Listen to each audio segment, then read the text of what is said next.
Okay then, good morning everyone, welcome back. Just getting this stream started for now, but hope you all had a good weekend and are having a good start to your day. So yeah, just hang in there for a few and we're good to go. Hi Leo.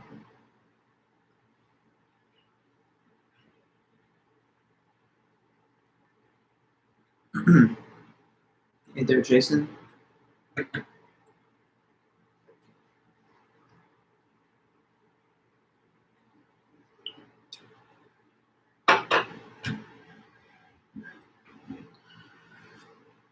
Hey Naaman, Melanie, Mia, Gloria, Alessandra, Katan, good to see everybody.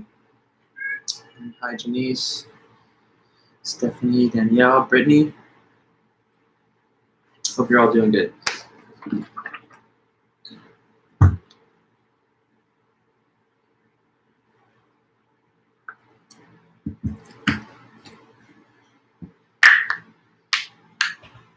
Hey, Celine and Justin, Alexis, Jocelyn. Good to see everybody.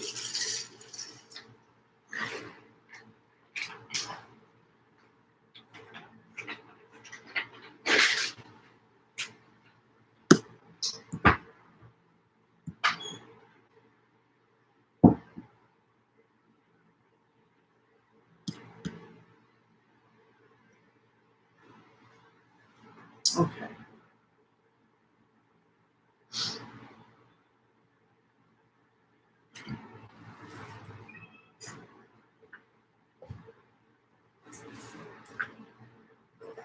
Kevin, Brandon, Angel, Jerry, hello. Okay, guys, so let's gradually just get this underway now that it's pretty much 10.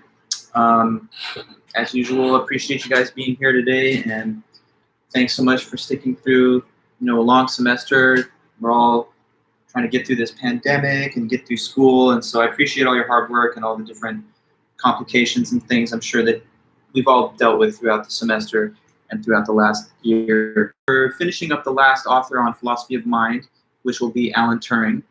And we'll try our best, if we can, to at least set up the final author. We're just going to have a really quick crash course, I guess, on Thursday having to do with life and death.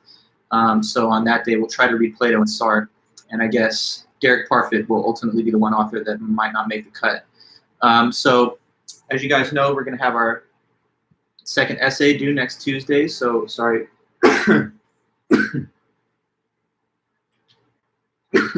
My bad. Next Tuesday, your second essay is due.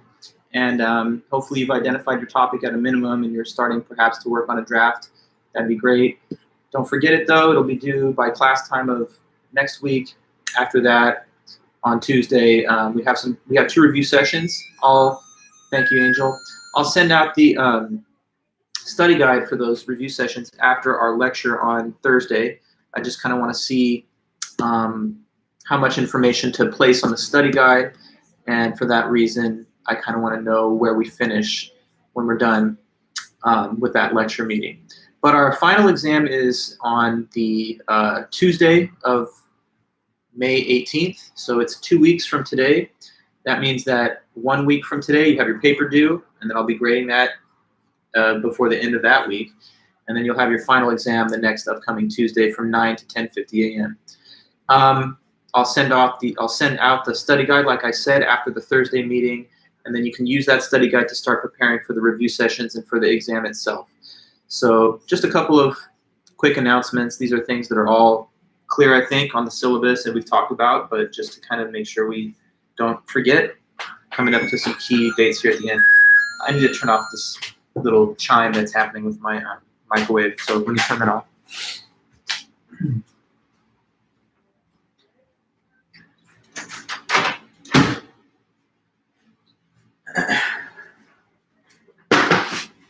Okay, so yes, thanks again.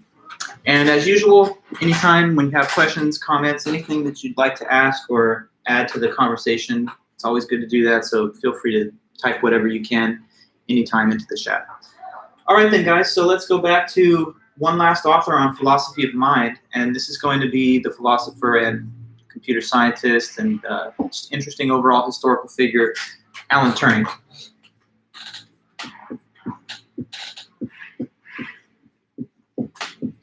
So this is our author today. 1912 to 1954 was when he lived. And the paper we're going to study for 1950 is called Computing Machinery and Intelligence.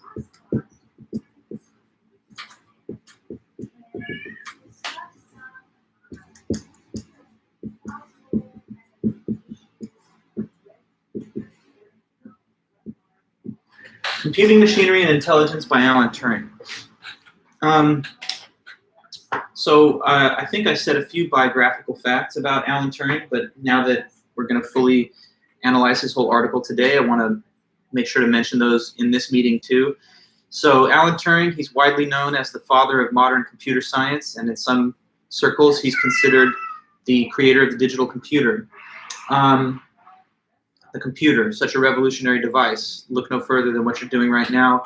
Think of how much it's added to our daily lives, being able to communicate, seek information, and do a wide variety of activities that we only used to be able to do in real life, like applying for jobs, applying for school, meeting people, making friends, gaming, and all the rest.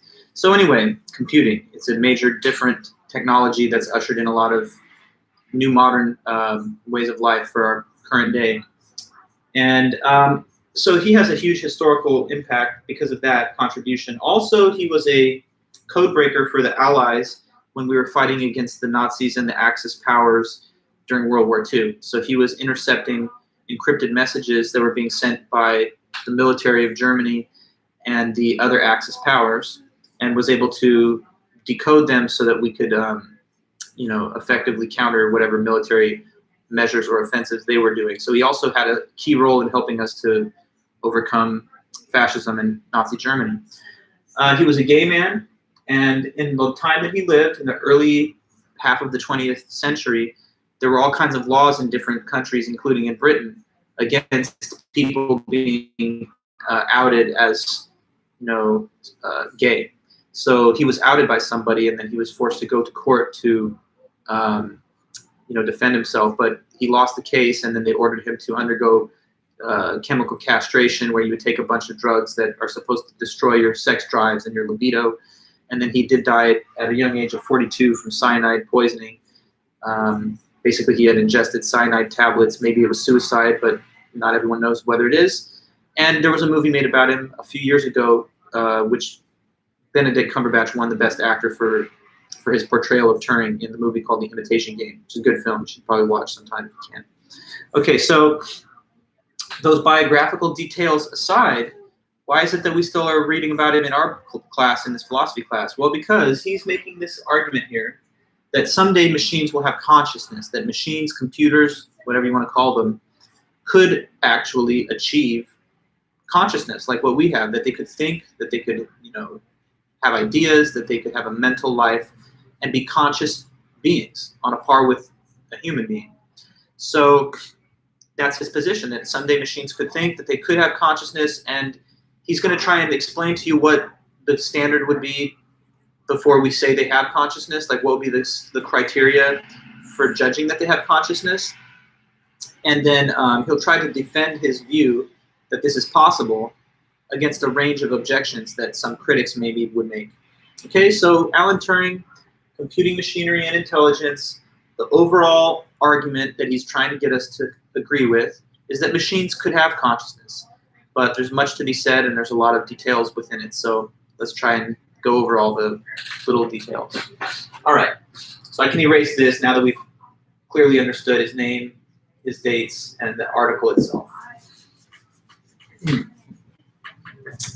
Okay, so he says, let's make sure to consider the question of whether machines could ever think by giving some type of precise test that could be performed to check whether or not they have consciousness. So what will be the test for whether machines have consciousness?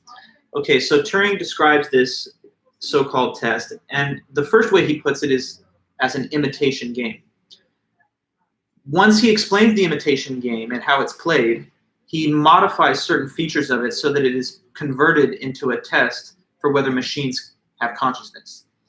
But the first version of the imitation game is just played with human contestants. And it's actually just a silly game that you would play like at a party for fun, like how people play board games and stuff sometimes to just entertain themselves. So first what I'm going to do is explain to you the sort of silly party version of the imitation game, which is just a sort of fun social game.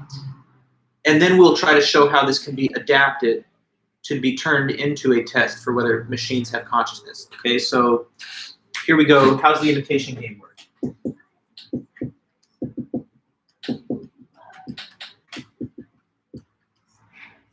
Okay, so the imitation game. To play the game, you have to set it up. And to set it up, you have to have a few things. First of all, there's got to be a wall that people cannot see through either way. On one side of the wall, this side, we're going to have two people. And I'm just labeling them A and B.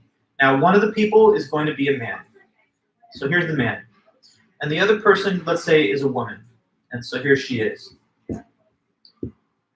I'm simply drawing these stick figures in a way that indicates that one is a man and one is a woman. But as you guys know, I'm not trying to assume anything. Like, obviously a man can have long hair or a woman can have short hair, but as the icons that you see like on the restrooms often give you some kind of visual to use, I'm using the same. So here's one man and one woman that are on this side of the wall. On the opposite reverse side of the wall, we have another player, and let's label this person C. This is a person of either gender, it doesn't matter, but I'll just have it be a man. And this person here is the interrogator.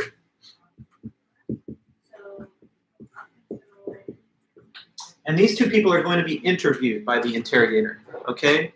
So now here's how the game is played. The interrogator, who's on this side of the wall, will have two separate interviews with A and B. And these two interviews will be of the same length, say like a 5-minute window of time. During the interview session, he can ask any questions that he wants. And A and B will answer his questions. Now what the interrogator C is trying to do, these answers that he gets, is he's trying to figure something out. He's trying to figure this out. Who is the man and who's the woman? He knows prior to playing the game that there will be one man and one woman on that other side, okay? But he is not told in advance which of the two interview subjects is the man and which is the woman. So when he's talking to interview subject A, for all he knows, that could be either a man or a woman, and when he's talking to interview subject B, same. Now, he completes his two interviews, asking any questions that he likes. And when he's done, now he gets to make his judgment call. So his judgment call is he's now going to say who he thought was the real man and who is the real woman. Now let me tell you how they play their game, how their role figures in. So B is a woman, like an actual woman. So when he asks her questions, when C asks B questions, she's just going to answer in her normal womanly way as a woman, just giving her natural answers. But A is going to try and trick the interrogator. So when he interrogates A is going to try and make him think that he is the woman. So when A is asked questions, let's see if you can follow this. Since A is trying to trick the interrogator into giving the wrong identification in the end, what kind of answers will A give to questions that C asks? When C asks A question, A will try to provide an answer that he thinks would sound like what kind of individual. So A's answers are going to be deliberately stated to make it appear that those are answers coming from who or from what. Let me see if we all together. Well, you say like B. Yes, but to be more specific, let's say what kind of person is B? And Brandon, you say untrue answers. Yes, but Alexis, putting it much better. I'm so surprised that everyone's just saying the word B. Like a woman. Is that clear enough? Okay, so like a woman. He's trying to sound like a woman because in the end he wants C to give this answer. I thought A was the woman and B was the man, and then C lost. Okay, so A is trying to imitate female-sounding answers so that he's like a decoy that will cause C to give the wrong answer. Now, I don't want to play too much on gender stereotypes, which we all know are totally being deconstructed in this new time that we live in. And I'm totally fine with that. I agree with all that for the most part. But, you know, just for the sake of explaining this game, say that C asks A question like, hey, what's your favorite movie?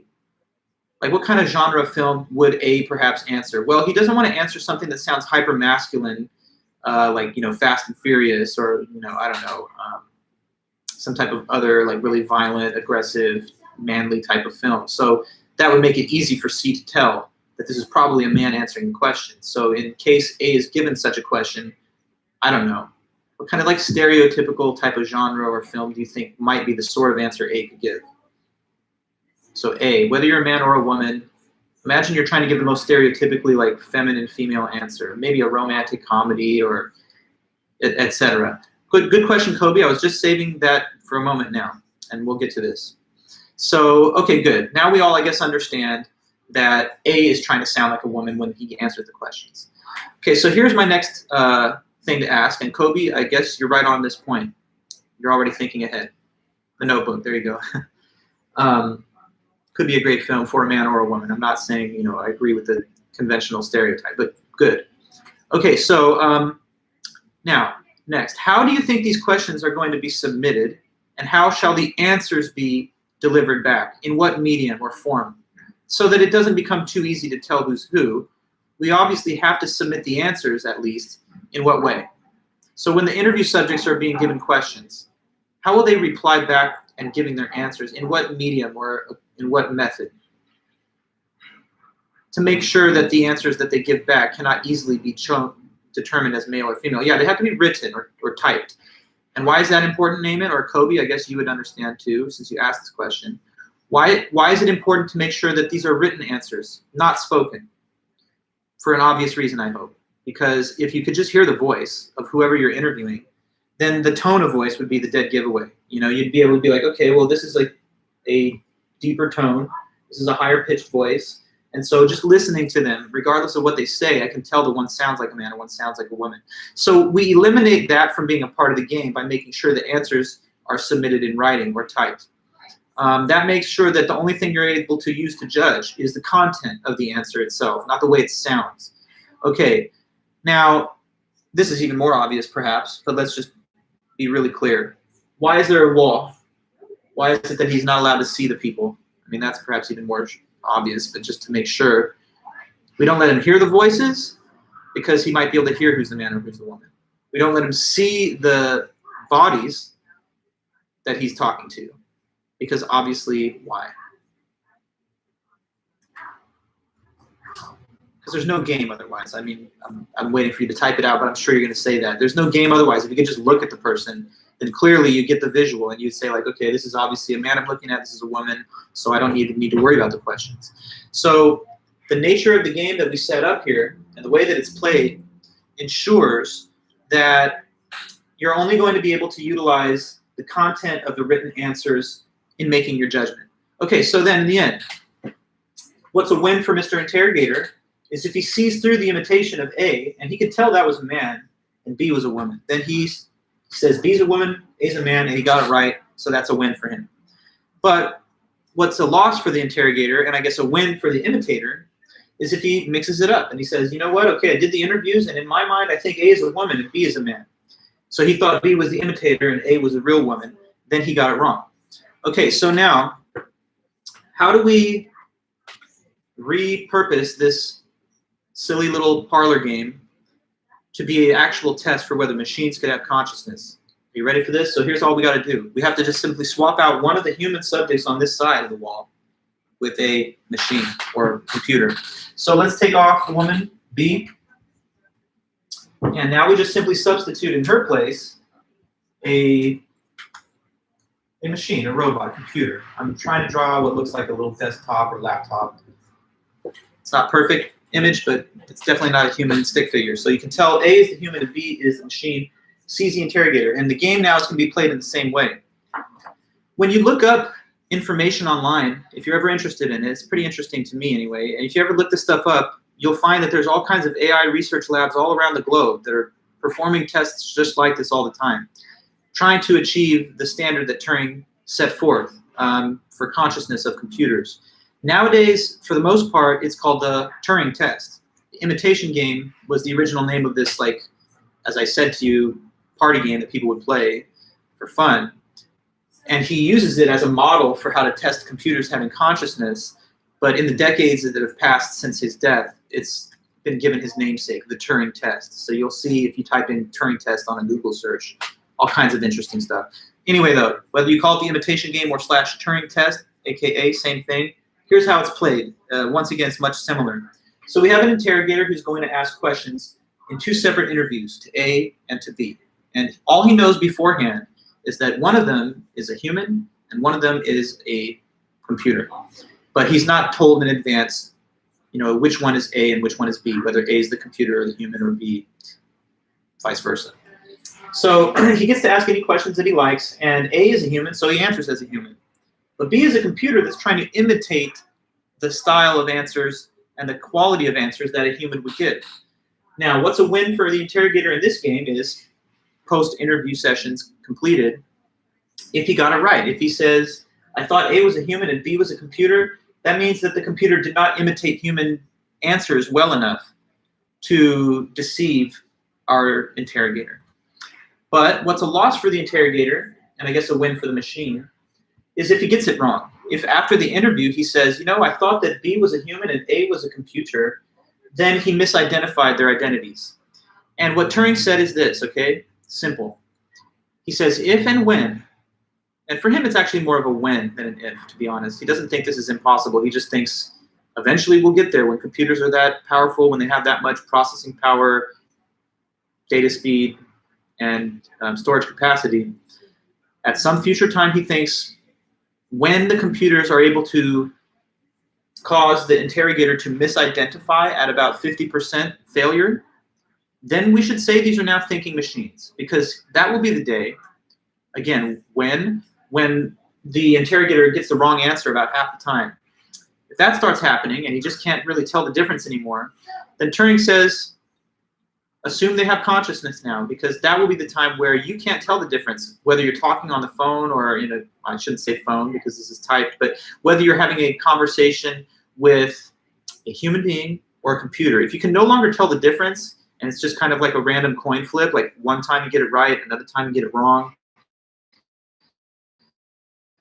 that means that these computers are thinking things, and it's because of the indistinguishableness of being able to determine whether you're actually conversing and communicating with a human being or with a machine. So, sorry, I guess I got a package. Let me just double check.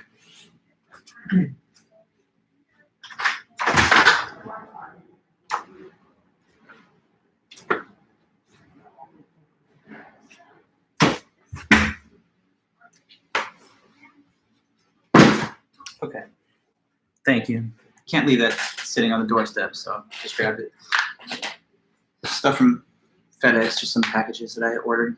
Okay, but back to what I was saying. So if reliable misidentification starts to occur, then we would call these thinking machines that have consciousness. Because according to Turing's intuition, if you cannot tell the difference whether you're actually engaged in a conversation with a human being or a computer, then the indistinguishable nature of the two scenarios means that they have consciousness. If you can't tell the difference, then that means it's the same kind of behavior. And that's the kind of behavior exhibited by a conscious being, like a human being. Now, he says that it's not enough for it to just be a one-off thing. Like, suppose that a person gets wrong the answer just one time. Well, that's not 50% rate of failure. You know, it has to be something that happens as a reliable failure. Because if you just failed once, that could be because of a random reason. Maybe this guy's half asleep, sleep-deprived, emotional, drunk, high on drugs or something. And so he gets the wrong identification just once. But if under ideal conditions in a series of trials, he just kind of 50-50 can't make the distinction, then that's when we should say that these are thinking machines. So like an occasional failure, or like failure to identify 5%, 10% of the time, maybe that's not good enough. But once we get to a level where it's basically a coin flip, then we should say they're computers that have consciousness. Every year, there are these big competitions that happen internationally for the best current day communication-ready artificial intelligence programs, so chatbots or whatever. And this is called the Loebner Prize. So Turing's test is actually being performed in these competitions and research labs that are doing AI. The Loebner Prize is just what I'm writing here. The Loebner Prize is given to the most realistic machine or program that can most realistically simulate human conversation and interaction. And if you look into it, you'll see that the one that's been winning, or at least had been winning for several years in the last couple of years, has been the AI named Mitsuku. So Mitsuku is like the best in the world right now chatbot, or at least one of them, because she keeps winning all these awards, like whereby it seems like you're having a real conversation with a person, but it's just this her, it, them, this computer. Since I've taught this class so many years, I've referred to the Mitsuku machine and robot before, and every year it kind of gets more sophisticated because, you know, they keep kind of updating its programming with more advanced technology and better computing systems. And it's actually kind of creepy almost. You should have a conversation with Mitsuku if you ever want to. It's totally free. You can just go online and there's an app for it, or you can do it on your desktop. And she keeps getting better and better. And so when you're talking to her, it, or them, whatever you want to say, it really does almost seem like you're talking to a person, and it's a little eerie at times. But even Mitsuku, though, hasn't quite passed the Turing test. A skilled interrogator can still tell the difference between interacting with a human or with a robot, but we're getting closer and closer to that day that Turing imagined, where we cannot tell the real difference between a conversation with a machine and with a human. And AI has also started to spin off into all other interesting avenues. Like you can have AIs that write songs, that write screenplays, that create art. So there's all kinds of interesting things that only human brains used to be able to do that more and more we're seeing computers being able to do. But yeah, will we get to the day where these machines can pass the Turing test with flying colors? Maybe. What Turing thought was this. By the year 2000, because he was writing this in 1950, he thought that by the year 2000, we will have computers that are sophisticated enough to cause about a 25% failure of correct identification. But he thought that there was no real reason that it shouldn't continue to get better and better from there as technology continues to advance, as you see computers becoming more powerful and sophisticated, even in our own lifetime. If you just look at like video games, for example, from like the 80s to now, it's a world of difference. And so if you project into the future, 30, 40, 50 years, you know, we have Alexa and we have, you know, some of these other voice assistants right now. But can you imagine in the future having full-on relationships, friendships, even with these types of things? Like you guys are checking in on each other to see how you're doing and feel like this is a conscious being that's actually thinking. Maybe that seems like a weird science fictional future that is just in the world of Hollywood or film. But it's not inconceivable. And, you know, revolutionary changes have happened in the past. So maybe that's the story that we'll see in the 21st century. And, you know, I used to also do this. When we had face-to-face classes in person, I would sometimes perform the Turing test with you guys, with the classmates, with the classroom. And so what I would do is I would say, okay, everybody, ask whatever questions you like. And right now I'm not going to tell you whether you're interacting with Mitsuku or with one of my friends on the other end. And I would have two separate interviews. One where they actually were talking to like one of my friends, and the friend was giving me answers to report back. And in another case, they were receiving answers from the AI that I was just relaying to them.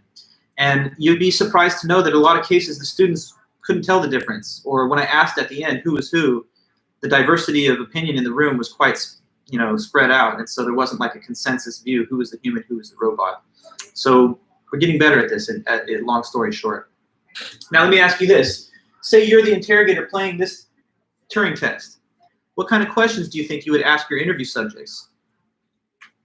You say this: are the two people on one side of the wall able to work with each other during the game? Well, in this case, we don't have two people. Do you mean in the version with two human subjects where there's a man and a woman? I don't know if there's any rule against it, but the only thing is that when you give an answer, it has to be like your answer. Now, in this case, the two subjects are not two people. You have one human person and one robot. And no, this person's not supposed to be able to like take over the operations of the robot, because then it would not be merely interacting with an AI and a human, but it would be like interacting with a human and then an AI that's also being commandeered by a human being. So I guess to answer your question, it would be very important, I think, in the case of the Turing test where there's a human and a machine contestant, to not allow the human to somehow interfere with the answers that are being given by the machine. But I was asking this question right then as I saw your comment, Kobe. Let me know if you or anyone else has a thought on this. what kind of questions do you think you would pose to the two interview subjects if what you were trying to figure out was which one was a human or which one wasn't? So what kind of questions do you think would help you to be able to make the call as to whether you are talking to a machine or not? So what do you think? What would you ask? What kind of questions do you think you would ask that might reveal whether this was a real person that you're dealing with or not? Let me see that. You know, you're doing an interview and you just don't know who this person typing answers back to you is, if it's a person or it's a machine. So if that's your goal to try and assess this, which questions would you ask that you thought would help you make the right call? So Brandon, you say their opinion on serious matters or like the Holocaust or emotional things. There you go, asking things that are not common knowledge. Well, Naaman, that would be tough because if you actually know about the Mitsuku, they have access to like all the facts on the internet. So like if you ask it anything that has to do with something that's been reported or that's out there in the world of information, they can easily retrieve it.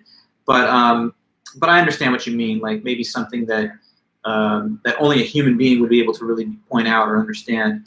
How are you feeling emotionally? So Jerry, you might ask it questions that would give away that it doesn't have real feelings. Like, because if you ask a human how they're emotionally, they might say, oh, you know, I'm kind of stressed out, or I didn't sleep well, I'm kind of feeling a little upset. But a machine, it might have a hard time because it doesn't have real emotions or experiences like those. So you might think that would be the kind of question. Or Kobe, subjective or opinionated questions, right? Like, are you more liberal or more conservative? Or do you believe in God? Maybe you'd ask it things like how many siblings, what are their names? Okay, good, Angel. Childhood memories. Yeah, tell me some of your earliest memories. I think I would ask it about some like things that I think are unique to the human condition, like fear and love. And I would say, like, what is one of your biggest fears? What is something that scares you? Tell me about a time that you were frightened. Maybe can you talk to me about your mom? What is your relationship like with her? Or what are some of your biggest hopes and dreams? Have you ever been in love? What was that like? What's your favorite food? You know, kind of questions like these. Now, anyway, back to what Turing said. He said that if we ever get to a point, and he thinks we will, where you can no longer tell the difference between the human or the computer that you're talking to, then they've passed the Turing test, and they're thinking machines. So continuing from there, what's the next point? Afterwards, he says, let me make sure you understand what kind of machines are going to play the role of this subject here. He says something at that point that I think is interesting, and it's sort of revealing about the way he thinks. He says, the machines that are to be playing the role of this contestant can be of any kind as long as they are not human brains born through sexual reproduction. Now, you might hear that and think, what? I mean, of course. The whole point is it's a human versus, or a human and a machine. So obviously, this is not going to be a human brain. But what this, I think, indicates to us is that for Turing, anyway, the human brain is itself nothing other than like a very complex and powerful, like naturally occurring computer. Except the only difference is this computer, the brain, it's not made out of wires and chips and electrodes, but rather it's made out of neurons and synapses and organic matter, biological material. So a biologically, naturally occurring computer, he says, that's not the kind of computer to use here. It's got to be a synthetically created by man one, so an electrical, digital computer. I feel like in a way that's like an esoteric, unnecessary thing for him to have said, but it's philosophically interesting because it shows you that to him the distinction between a human brain and a digital computer is merely a difference between natural and man-made components, or natural and synthetic components. So anyway then, we now understand it's going to be a human being with a brain and a digital computer that are on the other side of the wall from the interrogator. The next thing that he describes is how he thinks that there are certain similarities between what he calls the human computer, once again referring to your brain as like a computer, and the digital computer. So as he's one of the pioneers of the early technology of computing, he speaks with some, I think, depth of insight. He talks about how the human brain has certain features that computers mirror or try to imitate. And so let me try and put that on the board. What are three main features of the human computer, as he calls it? And how does that have any basic similarities to aspects of the digital computer? Okay.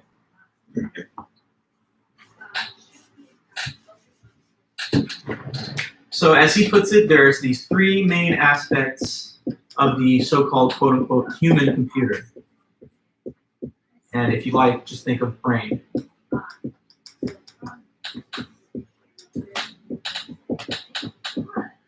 Three major main aspects of the human computer. Okay, so one of them, he says, is this, that the human computer, the brain, follows fixed rules.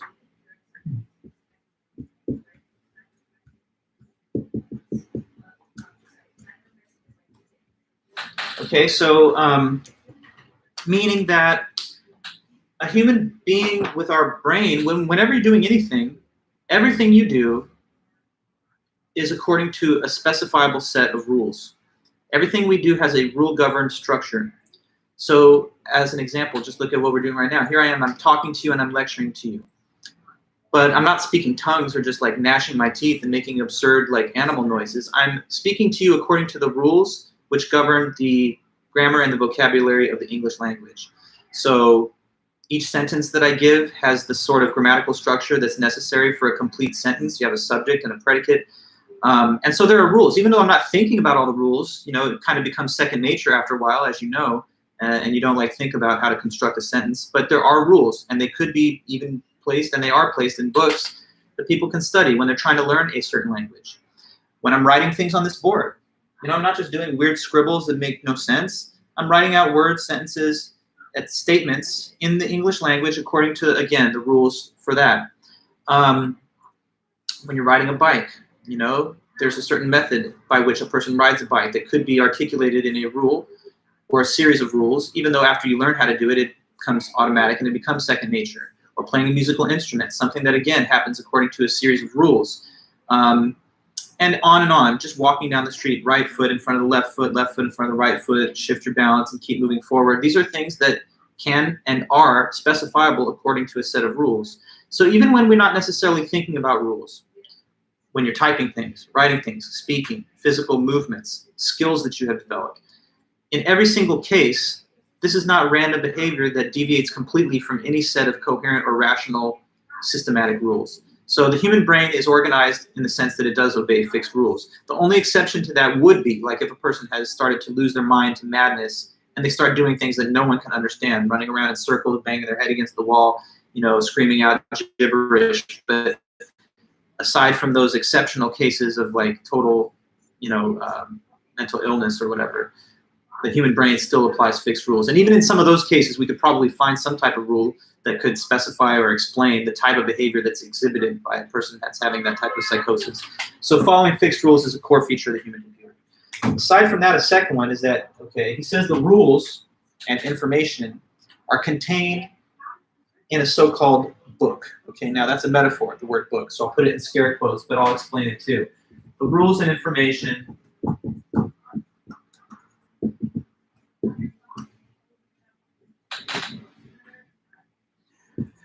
are contained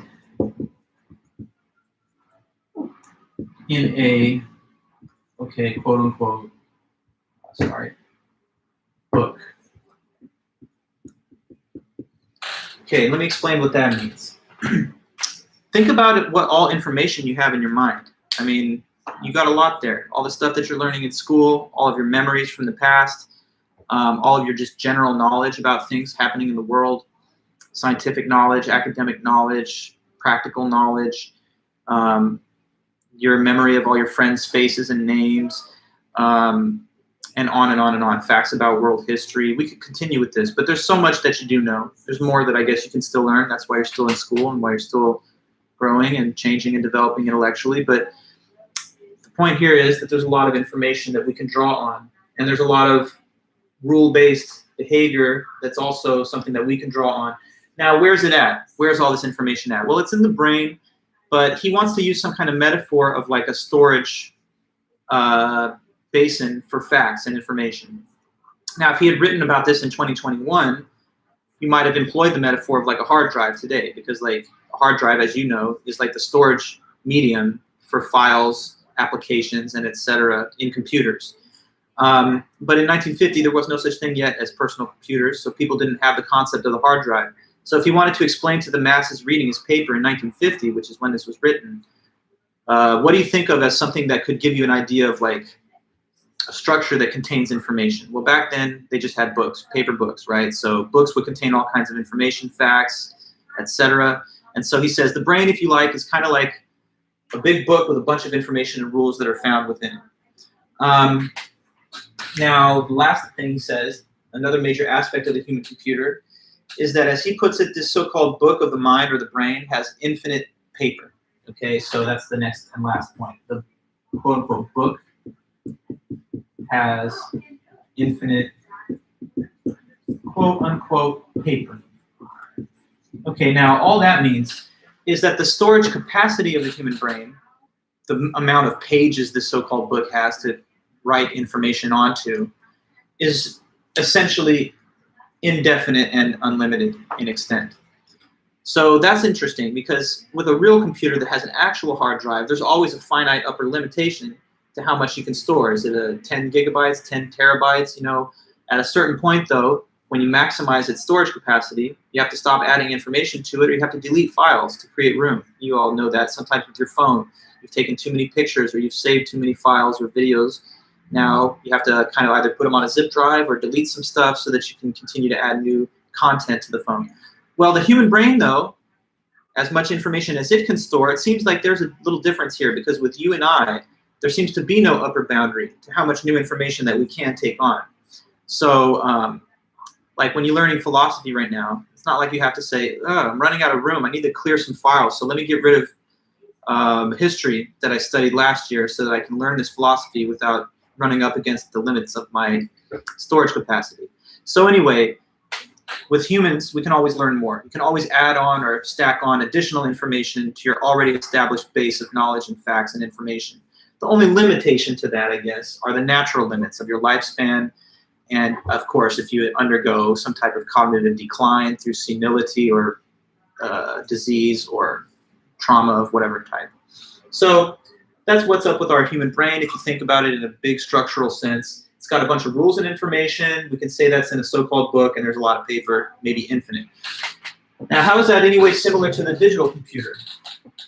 Well, that's the next thing he'll talk about. So he now tries to explain how these similarities or these features or aspects of the human brain or computer can also be seen in general in the digital computer.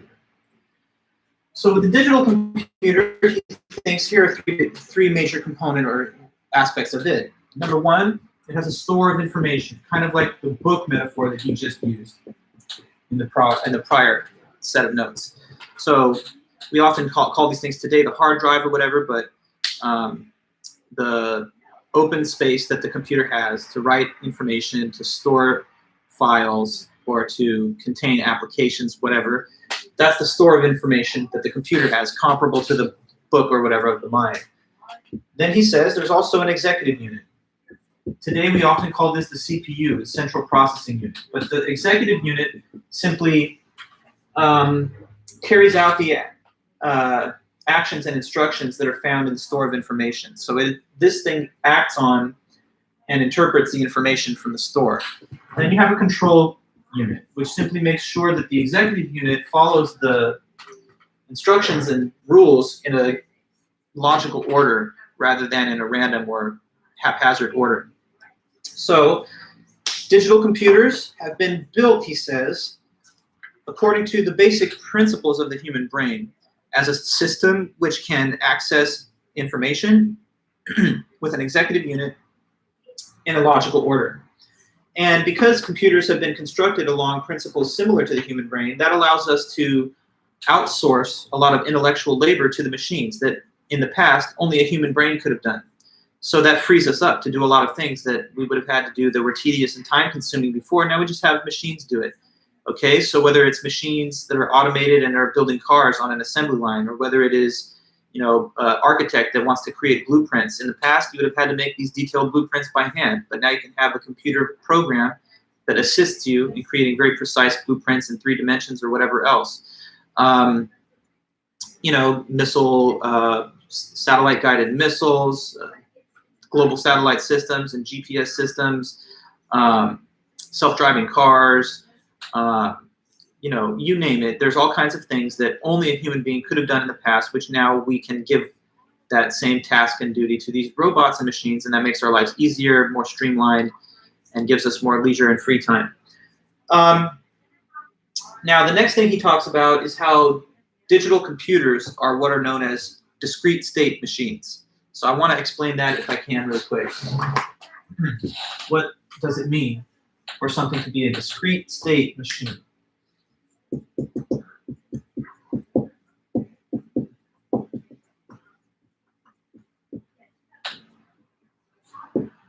Discrete state machine. So a discrete state machine is just this. It is a system that is in one definite state at a given time, and each new state is determined by two factors: the prior state of the system plus an input signal.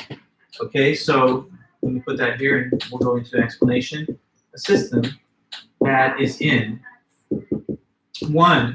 exactly one definite state at a given time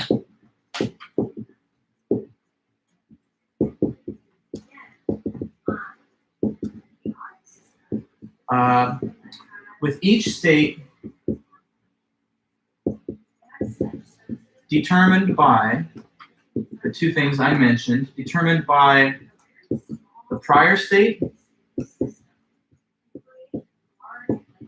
of the system and an input signal.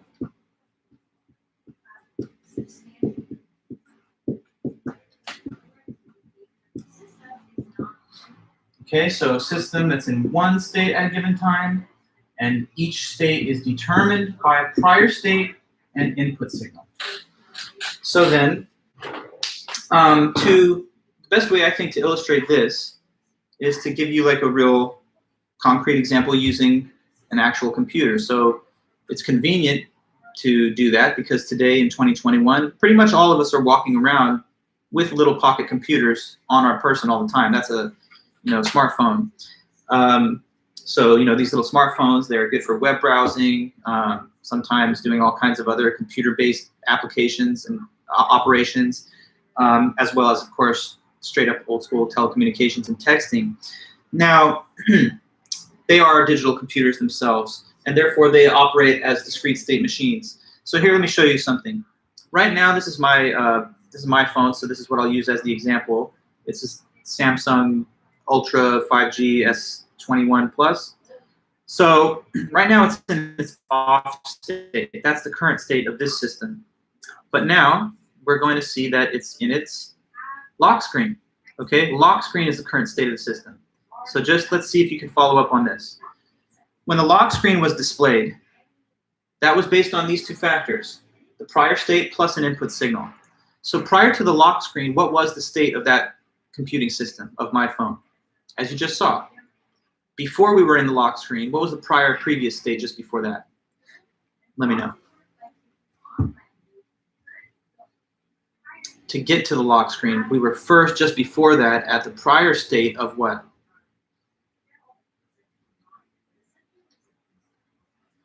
Off, yes, in the off state. And what was the input signal that was then given from the off state, which unlocked the lock screen? The input signal was power button, correct, yes. So good, from off and power button, we get to lock screen. Okay, so now, what if I swipe and we see the home screen? Now this is the state of the system. So I'm just going to take it slow because I'm sure many of you can already kind of process where we're going, but I want to be perfectly clear. Now that we are in the home screen, let's do this again. Why? What was the prior state of the system before home screen? Let me know that. To get to the home screen, just before that, you already know the other state before home screen. So we went from off to lock. Well, what was before this?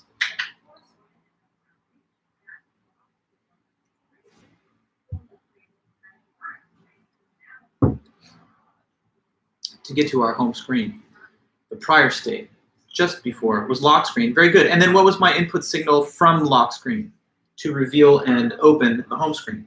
I gave an input signal, yes. Yeah, lock screen went to home screen, correct, Mark, but I had to do something to get it from lock screen to home screen. What was my little input? We know what it is. It was simply the action of swiping. Okay, yeah, so like now it's in the lock screen, I swipe, now we have home screen. Okay, so you get it then, I hope. If I want to go into the next step, if I want to like open Google and I'm now on my web browser, okay, well, how did I unlock this new state of the system? Because before I was in the home screen state and I applied an input of touching the app button for Google. I didn't need a password actually, Gloria. Sorry, I don't have all those advanced security systems. I probably should, but anyway, I just did a swipe. Now, if I wanted to do a Google search on Alan Turing and look up the Turing test. So I type in Turing test, I hit return key, now I see a bunch of results that have been returned. I'm looking at the results, and that's the state of the system.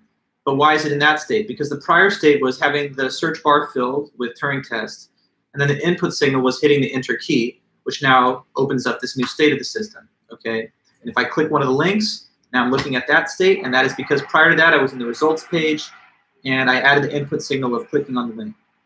Now, in video games, I don't know, I should just make sure this is totally clear. You play a game, you clear a level, you beat the boss, and you see this congratulations banner that shows up on screen. Why is this the current state of your computing system, the gaming system? Well, because the prior state was like engaged in battle with the boss, and then the input signal was whatever instructions you delivered through the manipulation of the controller device or the keyboard to unlock this new congratulations message. Okay, so this is exactly how computers work. They're certainly not magic. They work by means of being directed to display a given state of the discrete state machine when you apply an input signal to a current state that it is in. And if you have two different discrete state machines that are capable of displaying at least as many different states, then that means you'll be able to port over any application or program from one to another as long as it has the ability to display the same number or more of states. So the question then for Turing becomes this, in a way. Could a discrete state machine ever do well enough in the imitation game to cause the interrogator to reliably misidentify the identities of the two subjects at about a 50% rate? And again, Turing did say that in his predicted view, by the year 2000, the machines would be deceiving the interrogator maybe 25% of the time. But we would eventually get to a point, some way into this 21st century, where no longer can we really tell the difference. And whenever that happens, Turing says, boom, these are thinking machines now. Now, you may be thinking this, though, and it's a fair way to look at it. Maybe this isn't right, though. Maybe Turing is incorrect. Like, you could argue that even when a machine performs very well in the Turing test, even if you could not tell the difference between it and a human, that's still not real consciousness like what we have. And there's different reasons to find objections to this analysis, that this would prove that machines have consciousness. So in the last portions of today's meeting, I'll try to go over some of the objections that Turing mentions and the way that he tries to defend against these objections. So where we are now is Turing has listed out the imitation game. He says that would be the standard for machines having consciousness if they ever get there, which he thinks they could and would. And after this, he's now going to take on what the critics may say. Critics who say, no, that's not really going to be consciousness, even if the test worked in the way you say, and how he'll try to rebut the objections. Okay, so next we have objections. I'm not going to go over every single one from the book, but the ones that I thought were the most essential for us. So here are some objections to Turing's whole position on machines having consciousness. One of them is called the mathematical objection.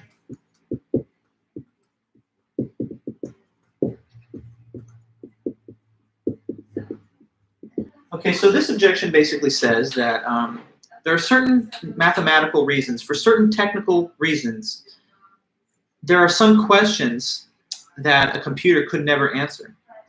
And you might say that that's what really shows that they don't have the consciousness that we have. Because with a human like you or I, even if a question's weird, awkward, kind of confusing, we could always come up with some type of coherent answer to it. And so because there are some questions that a machine could never answer, but we don't have that as humans, maybe that's the real way of seeing that they don't have consciousness. So I'll write it like this.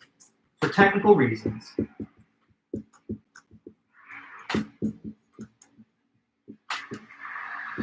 there are certain questions that the machine could never answer, unlike us, so they must not have consciousness.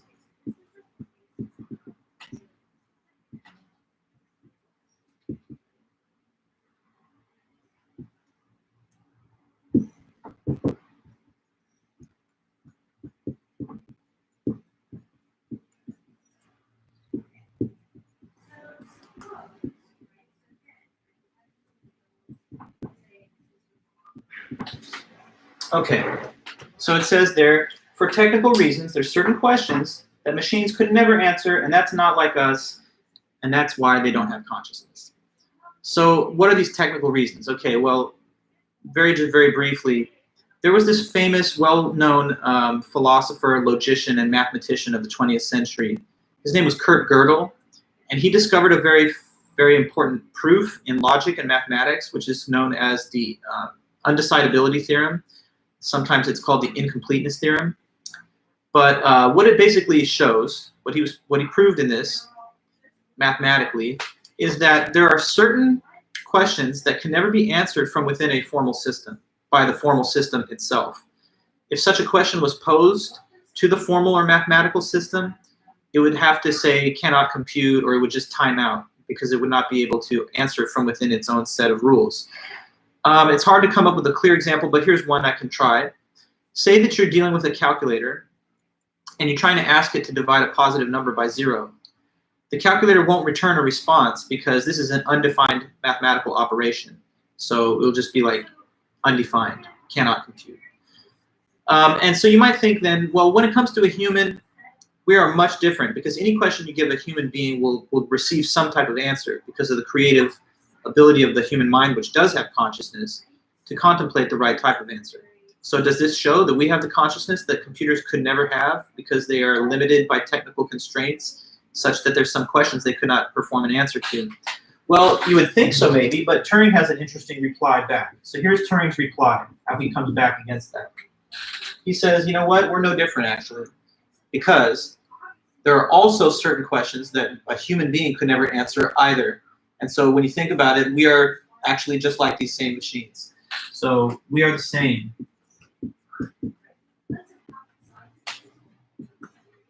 There are also certain questions that we could never answer.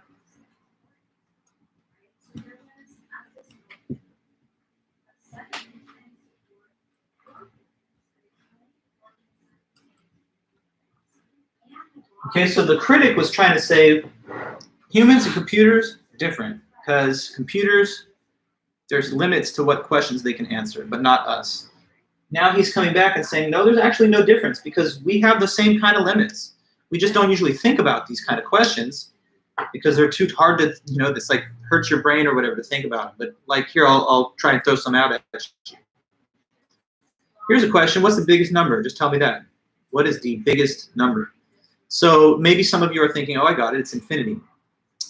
But not so fast. What we've learned through set theory is that take the cardinality of the natural numbers, which is an infinite set of numbers, and if you raise that to the next power, you take the power set of infinity, and that becomes a larger size infinity. So you go from countably infinite to uncountably infinite.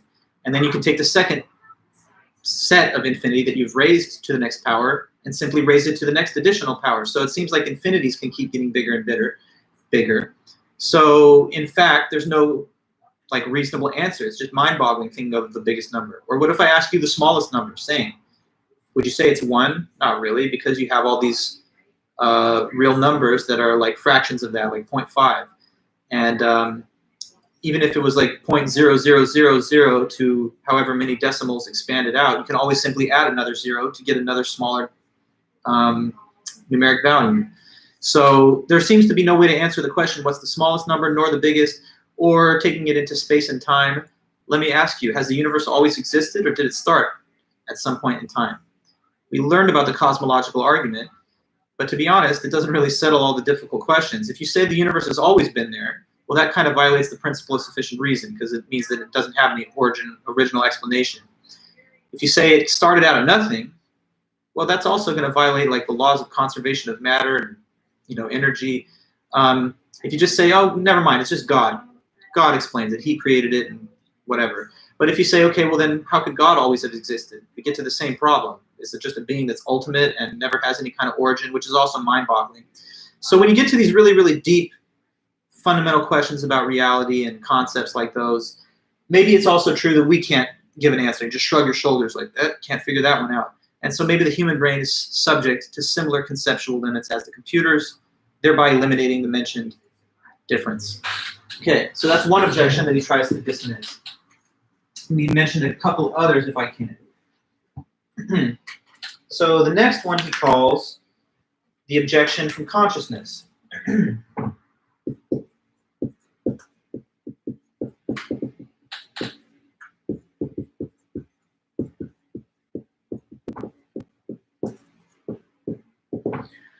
this one says that no matter how well these machines do in the game, like they're tricking you into thinking they're people, you keep getting the wrong identification, they're passing the Turing test, whatever.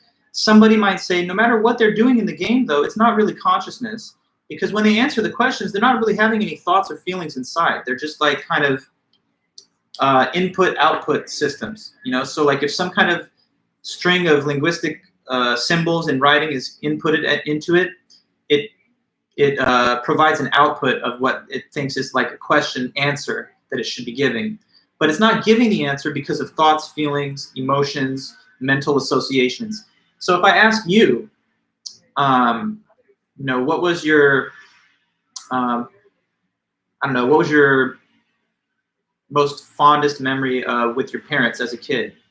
You'll go back in your mind and you'll remember that experience, and you'll like kind of think about how fun it was and the pleasant experience and the memory and the facial image and, you know, the visual in your mind's eye. But if you ask this to the machine, you might think that all it does is it sort of like has a set of programming instructions which indicates to it that this type of question should receive this type of linguistic response. But it's not having thoughts, feelings, associations. So there's not really any like conscious feeling inside. That could be the next objection. So no matter how well they do in these games, they don't actually have any thoughts or feelings inside, unlike us.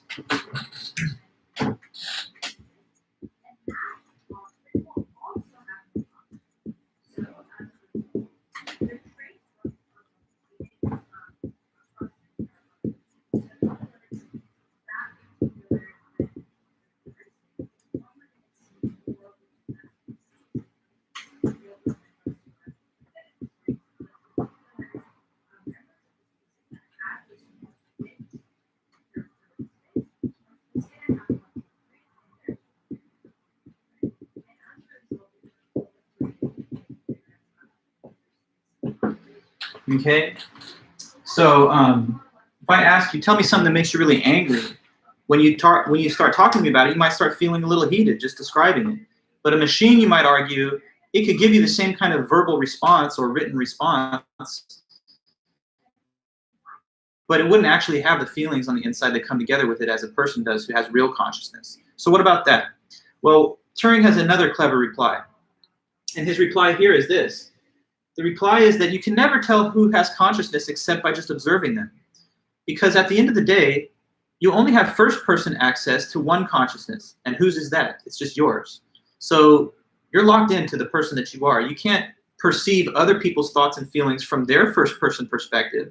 With regard to all others apart from you, you have to judge that they have consciousness by the observation of their behavior. What other criteria could there be? It's not as if you can be them, feeling them, have the feelings from the inside point of view.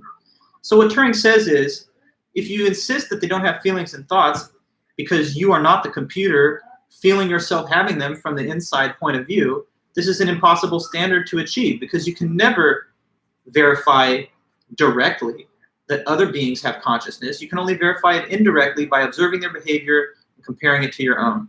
So in the end, he says, reply, the only way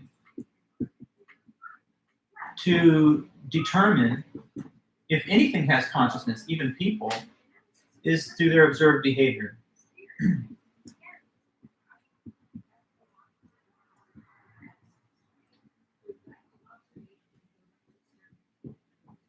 The only way to determine if anything has consciousness is by observing behavior.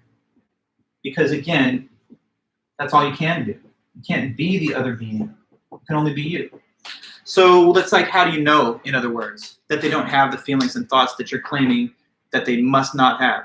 You would have to be the machine or robot to understand, to know that, but you're not. And therefore, if we're going to leave it at behavioral criteria, then when it acts in a way behaviorally that is indistinguishable, when it looks, walks, talks like, etc., a human brain that has consciousness, then there's no reason, he thinks, to deny that it has that consciousness, unless you're going to be a huge skeptic like Descartes, who says, I don't know if there's even any other minds out there. Maybe I'm dreaming all of this. But most people don't take that kind of deep skepticism to heart in their everyday normal lives.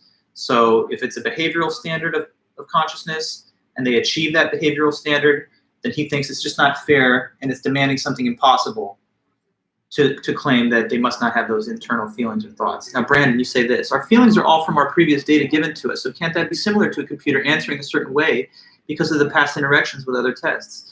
And yeah, Brandon, I mean, I would argue that does seem possible to me.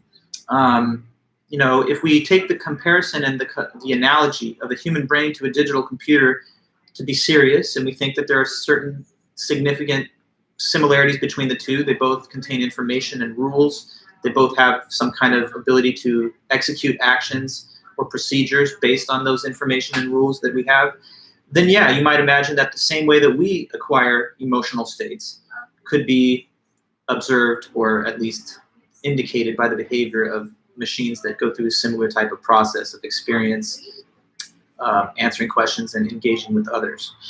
Now, another objection, there's like a couple more.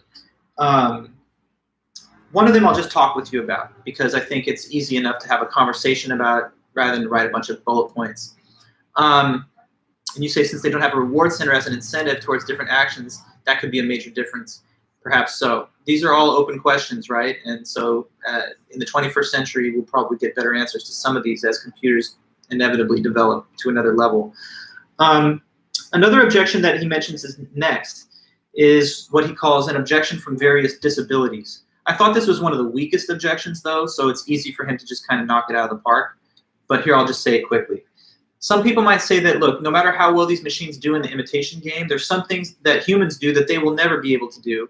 And since they have these disabilities, that means they don't have real consciousness. So what could be some of these so-called disabilities? Well, in the book, he says,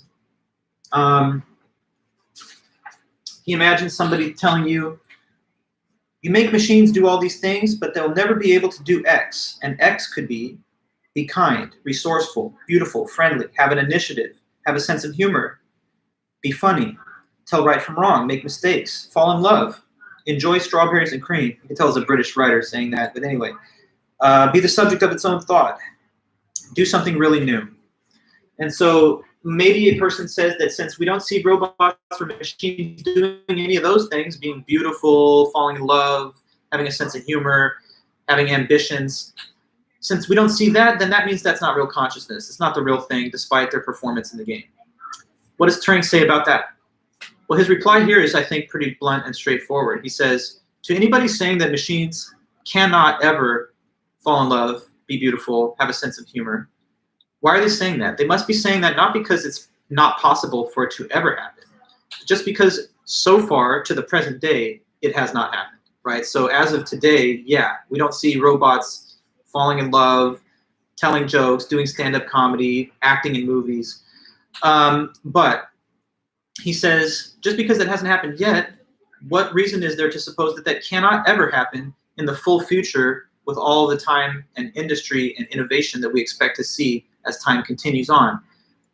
So he thinks it's kind of just a poverty of imagination for someone to say they can never do these things just because they haven't yet. Especially in the year 1950, it's like he's thinking, of course they can't do it yet because computers are basically in their infancy stages. We're in the very, very beginning stages of this technology. So anyway, why wouldn't they be able to someday be able to achieve some of these so-called disabilities? He just thinks that it's a poverty of imagination that leads someone to say that, given the relative, level of sophistication that we are at with the technology today. Also, he says something else. He says some of these claimed disabilities aren't even relevant. Talk about the robots are not eating strawberries and cream. Okay. Well, I guess if we really wanted to, you can imagine us building like a realistic humanoid-looking robot that has a digestion module. So like it has an orifice here, it puts food in, it can puree it or something and then deposit it as waste later. We could make the robots eat strawberries and cream, but what would be the point? Because they don't need those things to survive like a biological life form like us. So he thinks some of these claims are besides the point, and the ones that have any kind of relevance or merit don't seem unachievable to him in the full future. So there's another objection in the way he pushes back. A following objection he calls Lady Loveless's objection. Maybe I'll put a little bit about that up here. Why is it called that? Because he had a friend whose name was Lady Loveless, and she was an academic friend who would kind of test his ideas by offering him like gentle criticism that would force him to sharpen his ideas and his arguments in his research. So when he talked to her about the thought that someday maybe we're going to have machines with consciousness, she came back with this objection, which is one of the better ones, I think, Lady Loveless's objection.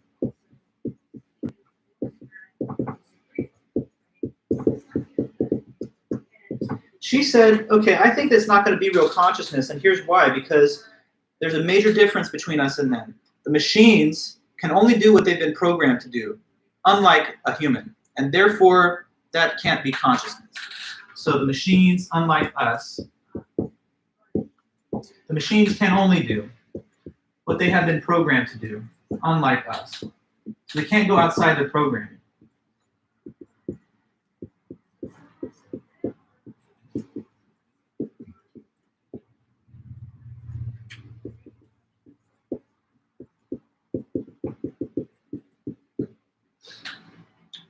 But once again, Turing stands his ground, and he has a reply. His reply kind of reminds me of the response that he gave earlier to the mathematical objection, where he said, kind of turning the tables on the critic, wait a minute, we're actually the same as the machines because we have limits too, and there's certain questions that we can't answer. So here again, he says, actually, when you think about it, and we don't often think about it, but when you do, we also are the same here because we cannot act on or consider any information unless we have received it from an external source. Okay, so here we go. We are the same. We humans can only act on and consider information that we have received from an external source. So basically, if you want to put it that way, we can only do what we've been programmed to do also. And let me try to make that sound at least reasonable. Okay, so look, today there's a lot of babies that are going to be born. It's just a fact, you know, babies are being born every day. So let's think about a baby born today. Can that baby speak any kind of language today? Any language on the face of this planet? No. Day one, as you all understand, it's just goo goo gaga, babbling baby, crying, but it's not yet speaking like we're speaking, talking, using words, language, grammar, vocabulary. But fast forward 18, 19, 20 years to some of your guys' age, and now we have a fully linguistic, fluent speaker of their own native language. Now what happened in between day one and like 20 years later? Well, they learned language. But how? Where? Where did it come from? Left to their own devices with no external environmental inputs, would this baby have ever developed language? 100% no. You have to be inputted with the language by the community of language users in your environment, on the media, your parents, family, and friends that are talking to the baby, that are giving it experience with language. There have been some cases, actually, and you can research this, of children that were abandoned to the wild and raised by wolves in the forest. Unbelievable, but it has happened. And in one case, a feral child that was recovered later by people passing by at a young age, like 5 or 6, was not having any mental disability, but never was able to fully master language because it was not inputted into them at the proper time when you're supposed to acquire language in your young age. So that's just one example. How about playing an instrument? When I was born, I couldn't play guitar, bass, drums, keyboard. Now I can do that. But how did I do it? I learned it because I was given instruction. Even if you feel like you're self-taught, you're still taking the information from somewhere that you then try to integrate into your neural network. The Turing Test and Alan Turing's research. Today, after today, you could talk to people about it. Maybe you will if you find it interesting. But unless you took a special interest in the subject before our semester, I know that a year ago you couldn't have been talking to people about the Turing Test or about the work of this philosopher or scientist because you haven't yet been exposed to it. Now you have been. But what happened in the meantime? It's not that the information bubbled up from inside of you, but it was given to you by an external source, namely me in this book, and information that's available to the public.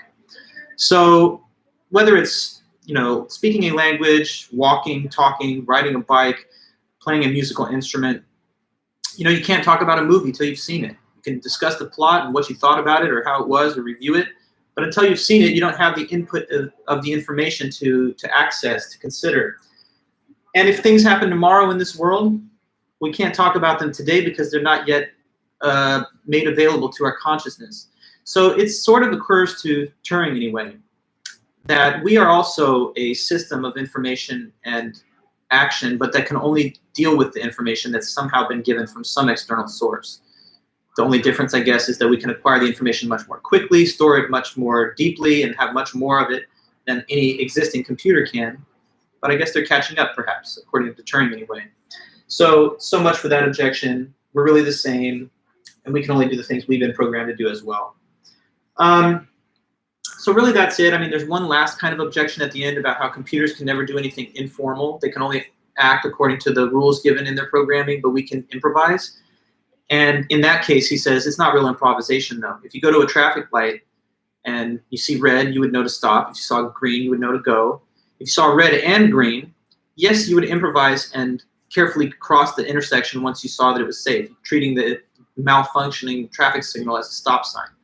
But when you do that, it's still based on some kind of rule. It doesn't become random and just chaotic behavior like doing donuts in the street or jumping on top of the car and screaming into the sky. So it's not really true then, he says, that when a first order rule cannot be applied in your behavior, that you just completely freestyle it. You actually just defer to a subordinate rule. So it's like all of our behavior remains strictly rule governed, even when we don't necessarily think of it that way. So he sees the similarities between us and these computers being very tight, and that's why he's confident in the end of his overall position that machines that pass the Turing test should be regarded as conscious. But you're your own individual. You might hear some of these objections, and you might say, you know what, I'm kind of feeling the objections more. I don't know if I felt like he really was credible or that he persuaded me in his rejection or rebuttal. But that's up to you. So anybody who wrote on this paper, for example, or not this paper, but on this topic, because it's just one author and it's kind of optional for the topic of philosophy of mind. But if you wanted to bring it in, I would just say this in closing. Well, let me ask it sort of as a question. If Turing was correct and machines could achieve consciousness, imagine that, then do you think that would support physicalism or dualism more? If we had really conscious machines just built by us out of chips, wires, and those kind of materials, if they had consciousness, do you think that would go some way towards support for physicalism or dualism? Closing thought?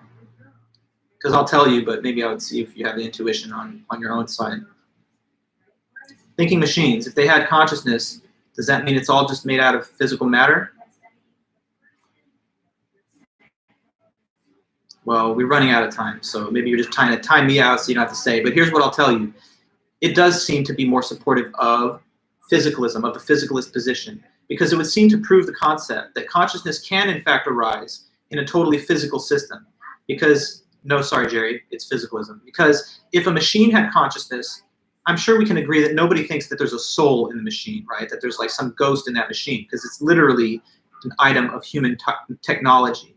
So if machines have consciousness, that means physical things that are totally not spiritual at all can have consciousness. And so it would start to make you think that your own brain is just a physical object, kind of like a machine is, and that it can exhibit consciousness in the same kind of mechanical and physical way that these machines that we've built have somehow been able to achieve it.